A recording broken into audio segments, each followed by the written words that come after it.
우리 서로에게 이렇게 인사 한번 해볼까요? 주님의 평안이 함께 하시기 바랍니다. 시작. 주님의 평안이 함께 하시기 바랍니다. 주님의 평안이 함께 하시기 바랍니다. 여러분, 오늘 주님 앞에서 우리 자신에게 한번 솔직하게 정직하게 한번 물어보기를 바래요. 나는 정말 평안한가 하고 한번 물어보십시오. 어떻습니까? 여러분 정말 평안하십니까? 아멘. 안 평안하신 분들도 좀 계신 것 같아요. 우리가 사는 세상이 점점 편리해지고 또 화려해지고, 외국에 있는 사람들은 우리나라 참 안전하고 정말 잘 사는 나라다라고 이야기를 하는데, 정말 우리에게 진정한 평화가 있는가? 어쩌면 진정한 평화는 점점 사라져가는 것 아닌가? 이런 고민과 염려가 들 때가 있습니다. 요즘 뉴스를 보면은 미국과 이란과의 전쟁, 또 이스라엘과의 전쟁, 우크라이나와 러시아의 전쟁은 그치지를 않고요. 또 이제 선거철이 오나 봐요, 그죠? 선거철이 되면은 또 지역이 뜨겁게 달아오르겠죠. 일터와 가정, 또 때로는 교회 안에서도 보이지 않는 상처, 오해 이런 것들이 쌓여서 겉으로는 웃고 있지만 속은 무너지는 그런 사람들이 또 얼마나 많이 있습니까? 이런 갈등의 시대를 살아가면 우리에게 예수님은 오늘 분명하게 선포하고 계십니다. 팔복 가운데 오늘 7번째 복을 보는데요, 예수님께서 9절에 어떻게 말씀하시는지 다시 한번 읽겠습니다. 화평하게 하는 자는 복이 있나니 그들이 하나님의 아들이라 일컬음을 받을 것이미요. 아멘. 아멘. 이 말씀을 예전에는 그냥 이렇게 스쳐 지나가듯이 읽을 때는 하나님께서 주시는 화평을 누리라는 말씀이구나라고 그냥 넘겼어요. 그런데 말씀을 준비하기 위해 다시 한번 꼼꼼히 살펴보다 보니 화평케 하는 자, 화평하게 하는 자가 복이 있다라고 말씀을 하고 있습니다.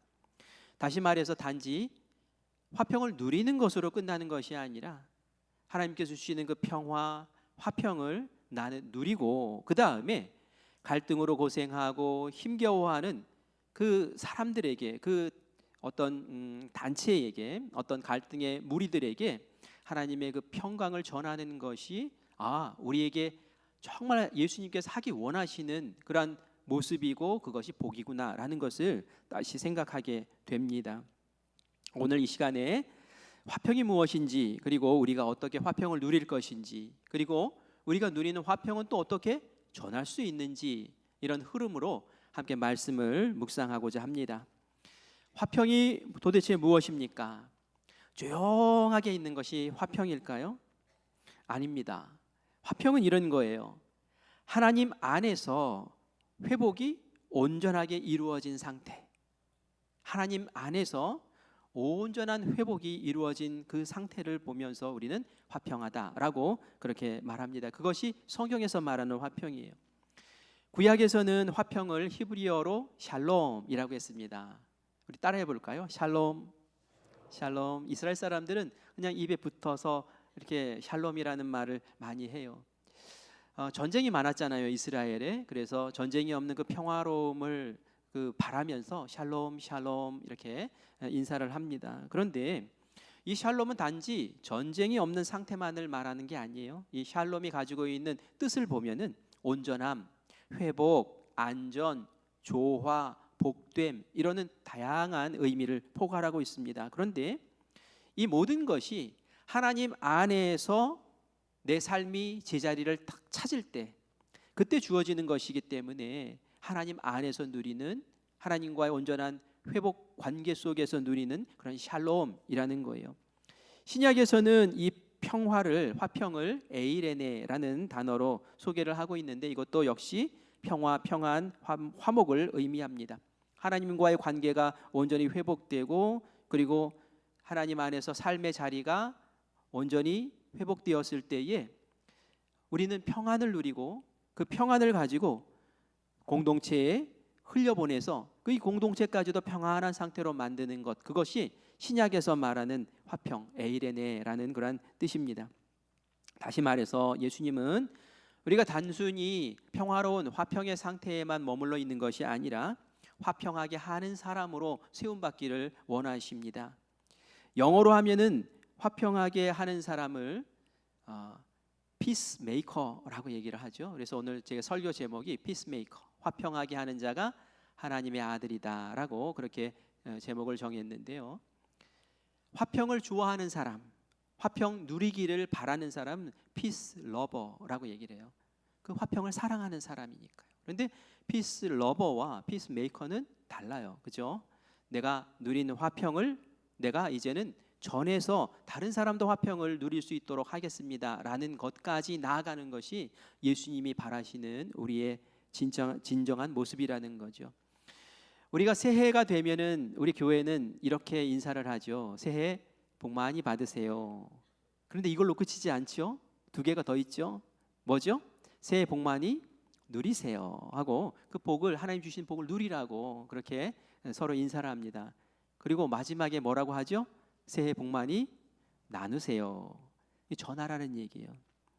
이것이 성경적인 표현입니다. 예수님도 그러시지 않나요?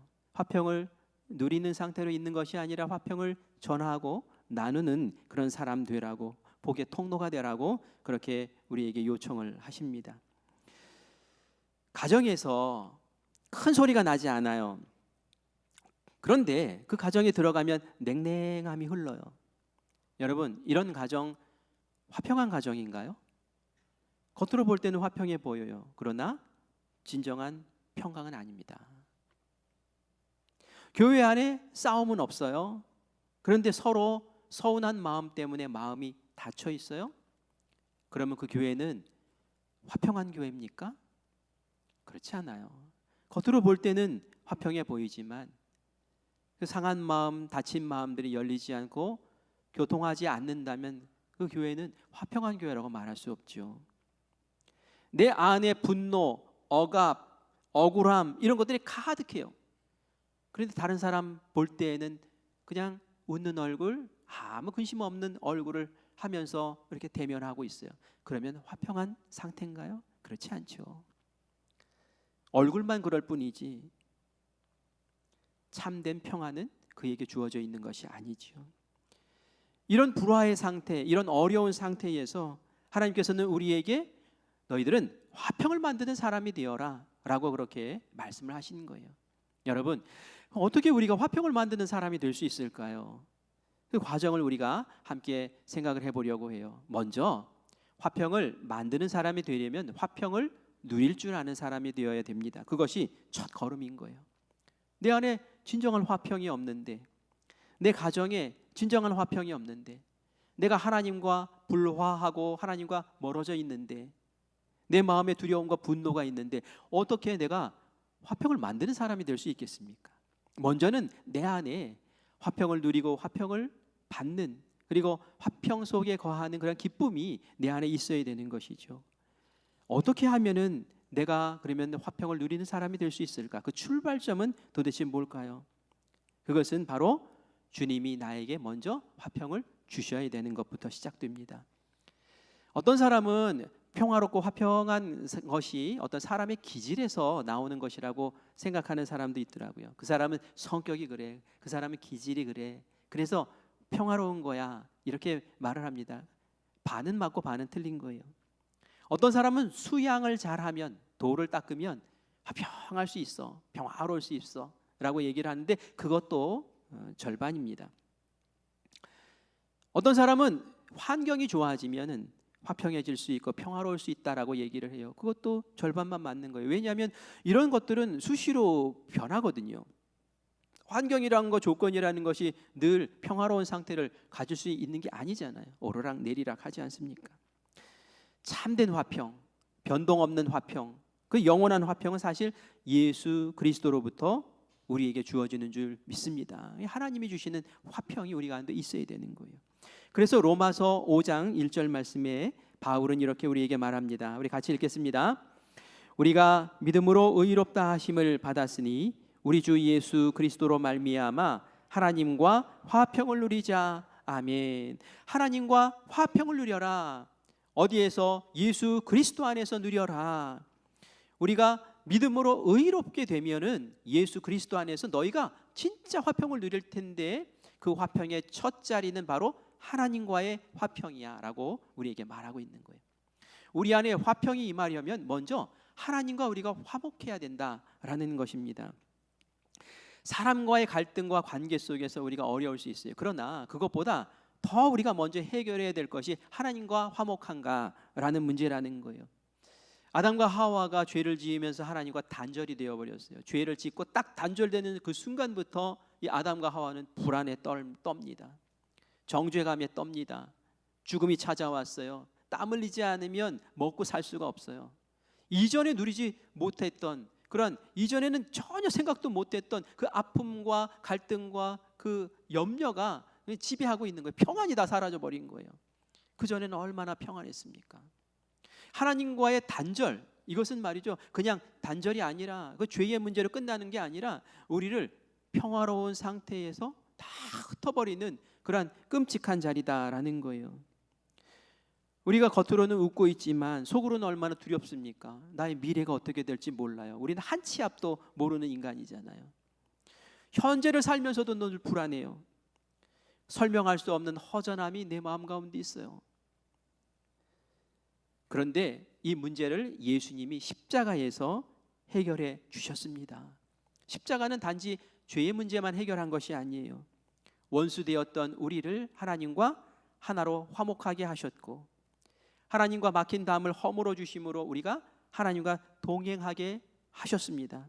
에베소서 2장 14절 말씀 같이 읽습니다. 그는 우리의 화평이신지라 둘로 하나를 만드사 원수된 것 곧 중간에 막힌 담을 자기 육체로 허시고. 아멘. 우리에게 화평을 선포하셔요. 예수님이 하나님과 우리 사이에 막힌 담을 허물어 내시고, 그리고 하나님과 우리가 화목하게 되었다고, 화평하게 되었다고 그렇게 선포하시면서 그것이 화평이다라고 그렇게 말씀하고 계셔요. 예수님이 부활하신 후에 두려워 떨고 있었던 제자들에게 먼저 하신 말씀이 있습니다. 우리 다 알죠. 예수님의 제자들이 예수님의 십자가 앞에도 가지 못했어요. 무서워서. 예수님이 겟세마네 동산에 잡혀가실 때 다 도망가 버렸어요. 그리고 나서는 두려워서 제자들이 창문도 닫고 문도 닫고 그 어두컴컴한 그런 방에 다 몰려 앉아가지고 덜덜덜덜덜 떨고 있었어요. 그런데 예수님이 그곳에 싹 찾아와 문도 열지 않고 들어가십니다. 제자들이 깜짝 놀랬겠죠. 그리고 예수님 말씀하세요. 뭐라고 하셨을까요? 너희들 어떻게 나를 그렇게 배신할 수 있니? 겟세마네 동산에서 목숨 걸고 나를 지킨다고 하더니 다 내빼고, 내가 십자가 질 때는 너희들 코빼기도 안 보이고, 이렇게 말씀하셨나요? 그러지 않으셨어요. 예수님은 책망하거나 따지거나 그들의 아픔을 건드리지 않으셨어요. 그렇지 않아도 그들은 죄책감에 사로잡혀 있었어요. 내가 예수님 버리고 도망갔지. 불안에 떨고 있었어요. 나도 예수님처럼 유대 종교 지도자들에게, 로마 병사들에게 잡혀서 십자가에 나도 끌려가서 달리면 어떡하나라는 그런 불안에 떨고 있는 그들에게 예수님이 한마디 탁 던지십니다. 그 첫 마디가 뭐였을까요? 너희에게 평강이 있을지어다. 너희에게 평안이 있을지어다. 너희에게 화평이 있을지어다. 그 말씀을 예수님이 처음 해주셨다는 거예요. 내가 십자가를 지고 너희의 모든 죄를 해결했어. 이제는 너희들이 하나님과 하나야. 하나님과 너희와 동행할 거야. 하나님이 너희 삶을 이끌어 주시고 보호해 주시고 너희 미래를 책임져 주시고 너희를 죽음에서 구원하시고 너희를 천국으로 인도하시는 그 하나님이 이제는 너희와 함께 하셔라고 선포하시는 거예요. 그것이 진정한 평안을 우리에게 주기 때문에 그렇습니다. 하나님이 나와 함께 하시면 이젠 미래가 두렵지 않습니다. 왜? 하나님이 책임져 주실 것이니까. 내가 지금 겪고 있는 어려움과 상황과 아픔들이 아무것도 아니에요. 왜냐하면 하나님이 이기게 해줄 테니까. 합력해서 선을 이루시는 하나님이 지금의 고통, 아픔까지도 다 뒤집어 엎으시고, 그리고 결국은 좋은 열매를 내 손에 꽉 쥐어주실 줄 믿습니다 하는 그 믿음 안에서 우리를 세워주시기 때문에 그렇습니다. 평안은 편안과 좀 달라요. 편안은 내가 건강하면 편안해요. 내가 돈 많으면 편안해요. 그리고 내 삶이, 내 환경이 좋으면 편안해요. 그런데 이 편안이라는 것은 금방금방 변해요. 내가 건강하다 건강을 잃어서 건강이 꺾였어요. 그러면은 몸이 불편합니다. 마음도 불편해요. 돈이 사라지면은 막 삶이 불안하고 불편해져요.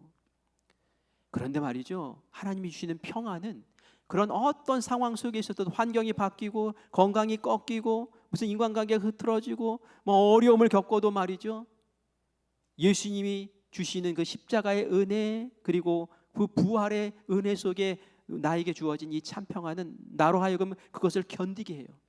나로 하여금 이기게 해요. 무너지지 않게 해요. 어떤 그림을 보니까 막 태풍이 부는데 절벽이 이렇게 있어요. 절벽이 있는데 그 절벽에 독수리에 둥지가 하나 딱 있고 거기에 독수리 새끼들이 그 엄마의 품 안에서 딱 이렇게 있는 거예요. 밖은 막 태풍이 불고 난리가 났는데 그 가운데서도 그 독수리 새끼들은 평안한 가운데 있는 거예요. 이게 평안이라는 거예요. 환경과 여건과 이런 것에 막 오락가락 하는 게 아니라 하나님이 주시는 평안은 우리 안에서 우리의 삶을 지켜나가고 우리를 이끌어 주시는 참 평안인 줄 믿습니다. 그것을 예수님께서 선포하시고 그것을 누리라고 말씀하세요. 그래서 우리가 마음이 불안하고 염려스럽고 어려울 때에 하나님을 딱 붙잡는 거예요. 나에게 능히 되신 하나님, 역사하시는 하나님, 다시 하나님을 딱 바라보면 내 마음의 두려움이 점점 사라집니다. 내 상황도 하나님께서 도와주시고 이끌어 주시는 은혜를 누리게 되고요, 나를 스스로 정죄하며 너 같은 사람이 무슨 이랬던 마음이 그 정죄감에서 해방되어서 자유로움으로 다시 일어설 수 있게 됩니다. 또 남을 비판하고 남을 용서하지 못하고 또 증오했던 그 마음들이 변해서 내 입술에서 복의 소리가 나오기 시작합니다. 화평을 누리는 것은 마음 편해지는 것으로 끝나는 것이 아니라 하나님과 화목하게 된 사람들이 누리는 은혜의 모습이고 새로운 삶의 모습이다라는 것을 우리가 꼭 기억하면서 내 마음에 아직도 평안이 없고 내 마음 가운데 막 불안으로 떨고 미래를 향한 어떤 염려와 근심으로 눌려 있다면 다시 예수님, 제 마음에 정말 온전한 평안을 주시옵소서, 예수님만 주실 수 있는 그것을 나에게 주시옵소서, 예수님의 그 사랑으로 나를 다시 품어 주시옵소서라고 기도하며 세움받는 우리 모두가 되기를 간절히 축원합니다. 예수님은 우리에게 평안 가운데만 머물러 있지 말고 평안을 정하는 사람 되라고 하셨죠. 화평을 만들라고 하셨어요. 어떻게 하면 우리가 그런 사람이 될 수 있을까요? 먼저 우리가 누려야 된다는 건 기본적인 거요. 그 다음에는 이렇게 해야 됩니다. 먼저는 화해를 전하야겠다라는 각오를 우리가 해야 돼요. 그런 마음을 먹어야 돼요. 이전에는 그냥 누리는 것만 기뻐하고 감사했다면 이제는 제가 이것을 전하는 사람 되겠습니다 라는 결단과 마음의 그런 어떤 회복이 있어야 된다는 얘기예요. 마태복음 5장 23절과 24절에 보면 예수님이 아주 놀라운 이야기를 하십니다. 우리 마태복음 5장 23절과 24절을 같이 읽겠습니다. 그러므로 예물을 제단에 드리려다가 거기서 내 형제에게 원망 들을 만한 일이 있는 것이 생각나거든 예물을 제단 앞에 두고 먼저 가서 형제와 화목하고 그 후에 와서 예물을 드리라. 아멘. 아멘. 어떤 사람이 예배를 드리러 갔어요. 그리고 예배를 막 드리고 제물을 바치면서 예배를 드리려고 하는데 갑자기 문득 떠오르는 생각이 있었어요. 내가 불화했던 사람, 나랑 지금 한바탕 싸웠던 사람, 나랑 갈등 가운데 있었던 그 사람이 문득 생각이 났어요. 그러면 예배 중단. 예수님 그렇게 말씀해요. 예배 중단하라고. 그리고 나서 먼저 그 사람 만나고 화목하게 관계를 다시 회복하고 그리고 와서 예배 드리라고. 그 불편한 마음, 화난 마음, 상한 마음으로 드리는 예배 주님께서 기뻐하지 않는다는 거예요. 여러분, 이 예배라는 것이 얼마나 소중합니까? 어떻게 보면 우리 신앙의 전부가 예배예요. 하나님께서 너무 기뻐하시고 너무 소중하게 여기시는 게 예배예요. 그런데 예수님은 그 예배 가볍게 여기라는 말이 아니라 그 예배만큼 중요한 게 화목을 이루라는 거예요. 화목을 이루라는 거. 이 화목을 이루는 것이야말로 예배만큼 중요한 것이다라고 지금 예수님이 강조하고 계시는 것을 우리가 보게 됩니다. 그런데 여기에 보면 이런 거예요. 내가 누구와 갈등이 있으면 내가 원망을 해요? 그런 원망의 상태, 이것뿐만이 아니라 누군가 나 때문에 상처받았겠구나 라는 그런 생각이 들거든 네가 그것을 해결하기 위해서 먼저 나가라고 말씀을 하고 있는 거예요. 내가 잘했다고, 내가 어떻게 했다고, 내가 옳게 했다고라고 생각하는 그것 가운데 누군가 상처받을 수 있단 말이에요. 누가 원망할 수 있단 말이에요. 그것까지도 헤아릴 줄 아는 그런 마음으로 살펴보라는 거예요. 그리고 나서 화목을 회복하고 그리고 나서 예배드리라 라고 그렇게 예수님께서 강조하여 말씀하고 있습니다. 화평하게 하는 사람, 이렇게 하려면 자존심을 내려놔야 돼요. 먼저 내가 돌보는 마음으로 관계를 살려야지 하는 그런 각오를 가져야 된다는 말이에요. 두 번째는 우리가 이렇게 해야 돼요. 복수의 언어 대신 회복의 언어를 선택해야 합니다라는 거예요. 이게 도대체 무슨 말일까요?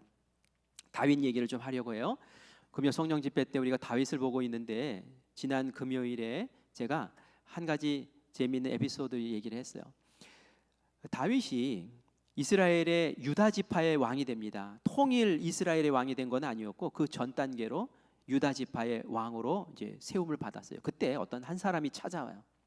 그리고 나서는 속닥속닥 이야기를 합니다. 다윗 왕이시여, 지금 야베스 길르앗이라는 곳에 있는 사람들이 사울 왕의 시체를 블레셋에서 가져다가 지금 장사를 잘 지냈다는 이야기가 있습니다. 제가 이것을 다윗 왕에게 지금 보고합니다 라고 얘기하는 거예요. 그런데 이 사람이 그것을 보고할 때는 어떤 마음으로 보고를 한 걸까요? 그 야베스 길앗 사람들이 잘했으니까 그들을 칭찬해 주십시오 라는 마음으로 그렇게 했을까요? 아니에요. 천만의 말씀이에요. 이 사람은 다윗과 사울 왕 사이가 갈등 관계였다라는 걸 너무 잘 알고 있고 온 사람들이 다 알고 있었어요. 그 얘기하는 걸 왜 그랬겠어요?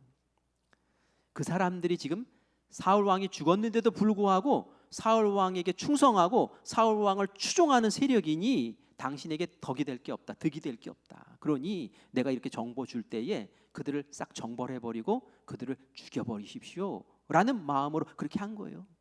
내가 잘했지요. 내가 당신에게 이렇게 고급 정보를 줬으니까 나에게 상도 내리십시오. 이런 꿍꿍이 속이 있었던 거예요. 다윗이 그 이야기를 들었을 때 어떤 마음이 들었을까요? 인간적인 마음으로는 괘씸한데? 이런 생각 들었을 거예요. 위험한데? 저 녀석들이 나를 배신해? 이런 생각도 들었을 거예요. 그렇다면은 칼을 들고 쫓아가서 그들을 단칼에 처치해버릴 수도 있는 힘이 다윗에게는 있었어요. 그러나 다윗은 그렇게 하지 않았습니다. 다윗은 어떻게 했을까요? 그에게 이렇게 얘기를 합니다. 너희가 전령을 보내요. 전령을 보내서 길앗 야베스 사람에게 전령을 보내서 이렇게 해요. 너희가 좋은 일을 했다. 사울 왕의 시신을 가져다가 그 훼손된 시신을 가져다가 그걸 잘 장사 지내주고 잘했다는 거예요. 너무 잘했다고. 그러면서 너희들이 하나님이 복을 주실 거라고 그렇게 막 칭찬을 합니다. 그리고 나도 이 선한 일을 그냥 넘기지 않고 내가 선으로 갚을 것이다 라고 얘기를 해요. 이게 바로 화평을 만드는 사람의 모습이라는 거예요. 어떤 사람은 화평을 깨려고 막 이야기를 하면서 그 마음의 상처, 아픔 이런 것들을 막 건드려가지고 거기서 이득을 취하려고 하면서 자기 이득 취하려고 그냥 화평을 깨려고 그러는데 다윗은 그 말을 물리치는 거예요. 나는 이 공동체를 사랑으로 화평으로 끌어안고 가겠다. 그러니까 왕의 마음이라는 거예요. 그러니까 왕. 이 화평을 이루는 사람은 다르다는 거예요. 저주 대신 축복을 하고 처벌 대신 선대를 선언하고 화평하는 자의 마음을 그렇게 다윗은 드러내요. 이와 정반대의 반응을 보인 사람이 있습니다. 바로 사울입니다. 사울도 다윗을 막 잡아 죽이겠다고 했을 때 다윗이 도망을 가요. 그런데 너무 황급하게 도망을 가니까 음식도 못 챙겨, 무기도 못 챙겨. 그러면서 막 도망을 갑니다. 그러다가 배가 너무너무 배고프고 지쳐가지고 찾아간 마을이 있었는데 그 마을이 놉이라는 마을이었어요. 근데 이 마을에는 제사장들이 많이 살았거든요. 그곳에 가서 다윗이 거짓말을 합니다. 제가 사울 왕의 심부름을 받았는데 너무 급한 심부름이라서 제가 너무 급하게 심부름을 하다 보니 무기도 못 챙기고 먹을 것도 못 챙겨서 쫄딱 굶고 지금 여기에 왔는데 너무 배고프니 기진하니 나에게 떡 좀 주세요. 그런데 거기에 떡이 없었어요. 그런데 이 제사장들이 막 찾아가지고 진설병이라고 제사장들만 먹는 그 떡을 내줍니다. 다윗이 그것을 먹고 힘을 얻어요. 그리고 그곳에 있었던 골리앗의 칼, 예전에 다윗이 골리앗 죽이고 그 칼을 거기다 보관했는데 그 칼을 받습니다. 다윗은 그것을 받고 이제 또 도망을 가지요. 그런데 이 모습을 누가 봤어요. 보고 나서는 그걸 딱 소식을 가지고 사울 왕에게 가서 그대로 얘기를 해줍니다. 사울 왕이 그걸 들었어요. 노베에 있는 제사장들이 나를 배신하고 지금 다윗에게 충성하는 거냐? 이런 마음이 벌컥 들어온 거예요. 그것을 노리고 얘기를 한 거죠. 사울 왕은 어떻게 했습니까? 사람들을 보내서 노베에 있는 그 많은 제사장들을 다 죽여버렸어요. 다윗과 똑같은 유사한 상황이에요. 그런데 다윗은 평화를 만들었고 사울 왕은 그것을 피바다로 만들어 가지고 싹 죽여버리는 그러한 분열의 역사가 일어나는 것을 보게 됩니다. 왜 이럴까요? 같은 정보를 들었는데 어떤 사람은 공동체를 살리려 하고 어떤 사람은 공동체를 찢으려 하고, 평화를 깨는 사람이 있는가 하면 평화를 만드는 사람이 있고. 왜 평화를 깰까요? 그것은 자기가 불안해서 그런 거예요. 자기가 두려워서 그런 거예요. 그러니까 그런 모습으로 나타나는 거예요. 그러나 다윗의 마음은 어떻습니까? 왕의 마음, 하나님이 주시는 평강이 있는 마음, 보는 눈이 다르고 하는 말이 달라요. 분노해야 될 자리에 칼을 들어야 될 자리에 평화를 선택하고 회복의 언어를 선택하고 평화의 다리를 놓는 그런 다윗의 모습이 우리의 모습이 되기를 간절히 원합니다. 그런 사람이 평화를 만들 수 있는 거예요. 그래서 그런 사람이 피스메이커가 되는 거죠. 세 번째는 자존심보다 십자가를 붙들어야 됩니다. 먼저 화평을 만들고 평화를 이야기하려면 대가를 지불해야 돼요. 저 사람이 나에게 잘못됐다고 얘기하고 저 사람이 나에게 미안하다고 얘기하면 내가 풀어주고 용서해주고 평화를 만들지? 어느 세월에 그렇게 합니까? 서로 다 그렇게 마음 먹고 있는데 계속 냉전 상황 계속 가는 거예요. 용기를 내야 돼요. 내가 평화를 만들 사람이라면 내가 자존심을 십자가에 못 박고 내가 나의 감정을 십자가에 못 박고 내가 먼저 손 내밀고 내가 먼저 미안해 라고 말하고 내가 먼저 안아주고 하는 그 사람이 평화를 만든 사람이에요. 예수님이 우리를 먼저 찾아오셨어요. 우리가 예수님 찾아간 게 아니에요. 예수님은 평화를 만들기 위해서 이 땅에 오신 분이기, 예수님이 찾아오셔서 우리에게 그러한 역사를 베푸셨어요.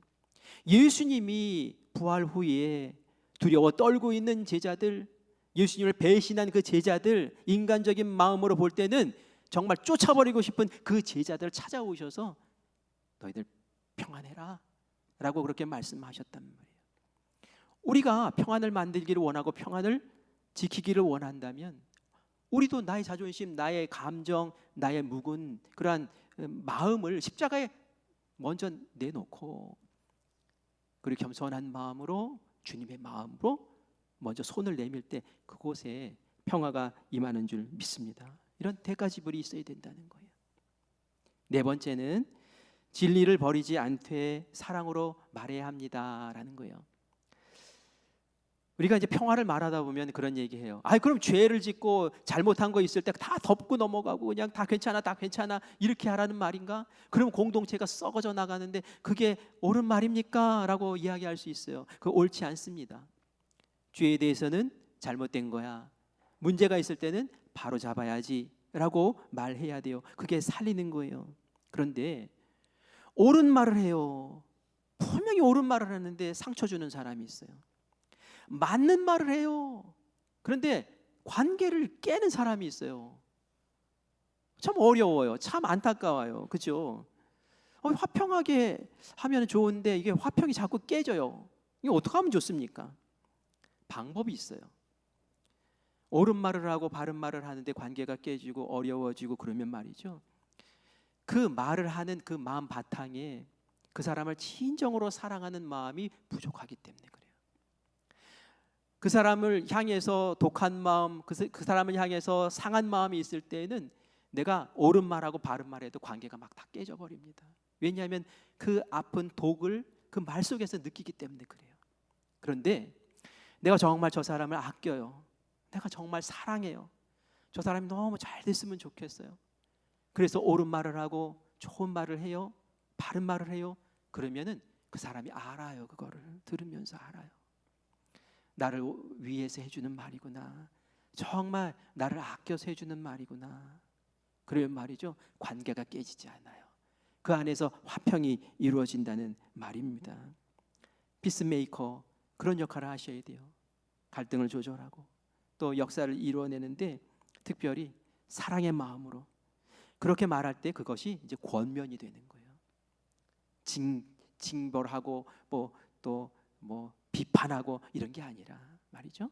그래서 그런 모습으로 우리 화평을 세워나가야 될 줄 믿습니다. 이제 마지막으로 한 가지 더 말씀드리면은, 우리가 지금 사람과의 관계 속에서의 화평만 얘기했는데 사실 예수님께서 이 땅에 오신 것은 하나님과 사람의 관계를 화목하게 하기 위해서 오신 거예요. 우리가 요거 놓치면 안 된다는 거예요. 우리는 이 세상에 살면서 화목을 이루고 화평을 이루되 하나님과 우리 사이에, 인간 사이에 화평을 이루지 못한 사람들의 화평을 이루는 도구가 되어야 된다라는 그런 말씀입니다. 그것을 위해서 우리가 우리 교회에서 화요 전도대 다시 부활해서 하잖아요. 제가 주보에도 칼럼으로 잠깐 짧게 썼지만 지난주에 화요 전도대 모여서 같이 5분 메시지 듣고 서로 뜨겁게 기도하고 역할을 맡아서 시장에 나갔어요. 시장에 나가자마자 사람들이 벌써 냄새 맡고 모여들기 시작하더라고요. 무슨 냄새 맡았을까요? 붕어빵 냄새 맡고 이제 오더라고요. 어떤 사람은 명함을 달래요. 그래서 왜요? 그랬더니 붕어빵 기계 팔려고 온 거 아니에요? 그렇게 묻더라고요. 어떤 사람은 붕어빵 사러 왔어요. 근데 그거 아니라고, 큰빛교회에서 왔다고. 그러면서 붕어빵을 구우면서 전도지도 나누어주고 대화도 하고 그랬어요. 붕어빵아 천천히 익어라 이러면서 했어요. 그 붕어빵 받을 때까지 기다려야 되잖아요. 그래서 이야기하고, 그런데 말이죠, 한 사람도 교회가 어떠니, 신앙이 어떠니, 기독교가 어떠니 이런 사람은 한 명도 못 봤어요. 다 고맙습니다, 감사합니다. 그리고 작은 빛 희망 콘서트, 그래요, 저도 한번 가볼까요? 하면서 전단지도 받고, 그러면서 얼마나 행복하게 전도를 했는지 몰라요. 전도가 이런 거예요.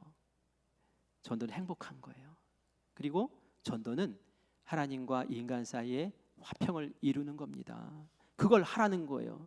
예수님이 그거 하라고 우리에게 말씀하십니다. 우리 주변에 예수 믿지 않는 사람들 볼 때에 우리가 이런 마음 가지셔야 돼요. 나를 화평하게 하는 사람으로 보내셨는데 나에게 그걸 누리라고 하셨는데 이제는 전할 수 있는 입술 되게 해주셔서 내가 누리는 이 화평 저 사람도 누리게 하시고, 내가 화평 속에서 행복한 것을 저 사람도 알게 하시고 그렇게 해주세요 라고 쓰임받는 우리가 되기를 간절히 원합니다.